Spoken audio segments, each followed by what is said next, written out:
আমি অনেক খেলেছি ছোটবেলা থেকেই অনেক ধরনের খেলা খেলেছি। বিশেষ করে ছেলেদের খেলার প্রতি আমার ঝোঁকটা বেশি ছিল। আমাদের কাজ তো আসলে ক্রিকেট খেলা না, আমাদের কাজ হচ্ছে অ্যাক্টিং। বাট আমরা ক্রিকেট খেলতে এসেছি, এটা পার্ট অফ আওয়ার এন্টারটেনমেন্ট একটা বড় বিষয়। আমরা যেমন নাটক দেখি এন্টারটেনমেন্টের জন্য, ক্রিকেটটাও কিন্তু তাই। অনেক দুষ্টামি করছে, আবার এট দ্য সেম টাইম সে তার কাজটাও ঠিকঠাক মতো করছে, যেটা আমি করি। দেখলাম যে ও মাই গড, এটা ইট ওয়ার্কস লাইক ম্যাজিক।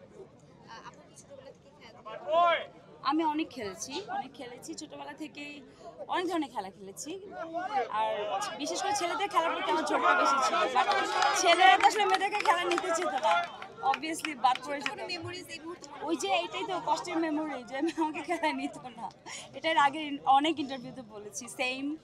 এবং ক্যাপ্টেন হিসেবে তো মাশরাফির কথা বলতেই হয়। উনি দৃষ্টান্ত দেয়া যায় এরকম আর কি, মানে ওনাকে বলা যায় যে এই যে একজন ক্যাপ্টেন ছিলেন। আর দেশের বাইরে যদি জানতে চাই, সচিন টেন্ডুলকার অ্যান্ড হচ্ছে MS ধোনি, আর অনেকে, এখন বিরাট কোহলি। বিরাট কোহলি তো সবারই মোটামুটি সবাই বলছে। বিরাট কোহলির কোন বিষয়টা আপনার বেশি ভালো লাগে? হি ইজ ভেরি বলবো charismatic, is very spontaneous. At the same time, he's very serious on his what he's doing. মানে হয় না যে একটা মানুষ অনেক অনেক দুষ্টামি করছে, আবার at the same time সে তার কাজটাও ঠিকঠাক মতো করছে, যেটা আমি করি। ওকে, এবার যদি কাজ প্রসঙ্গে আসি, কোরবানিতে কোন কোন কাজগুলো দর্শকদের জন্য আসছে? কোরবানিতে অনেকগুলো কাজ আসবে আশা করি। বেশ বেছে বেছে কাজ করার চেষ্টা করছি। বেশ অনেকগুলো কাজ, এটা ভুল কথা বলছি, কারণ যে কয়টাই করছি বেছে বেছে করছি। একদম টানা র্যান্ডম কাজ করতে পারছি না। আর ম্যাচের জন্য তো লসই হয়ে গেল মোটামুটি, কারণ কোরবানিতে অনেক নাটকের ইয়ের জন্য না করে দিতে হয়েছে। আমি প্রেফার করেছি এখানে আসলে মাঠে সময় দেওয়াটা। তারপর টিটি সিসিটি একদম খুব ইম্পর্টেন্ট। সিসিটি আমার জন্য এবার অনেক ইম্পর্টেন্ট ছিল, কারণ আমি অলওয়েজ ক্রিকেট অনেক বেশি পছন্দ করি। I prefer cricket.